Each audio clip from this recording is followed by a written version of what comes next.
बाळंतीणबाईसाठी अतिशय पौष्टिक असणारी आणि दूध वाढीसाठी उपयुक्त असणारी छान अशी मेथीची पातळ भाजी.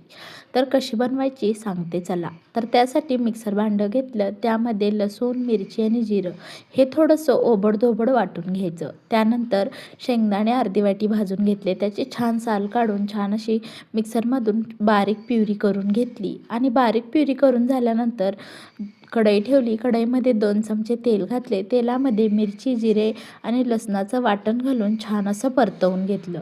परतवून झाल्यानंतर त्यामध्ये वाटून घेतलेले शेंगदाणे घालून घेतले. शेंगदाणे घालून एखादा मिनटं छान असं परतवून घ्यायचं.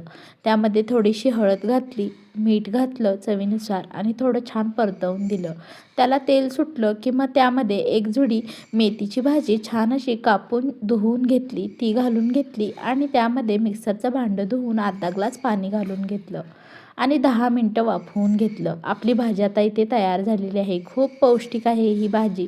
लहान मुलांना देखील तुम्ही देऊ शकता. अशा छान छान रेसिपी बघण्यासाठी चॅनलला सबस्क्राईब करा.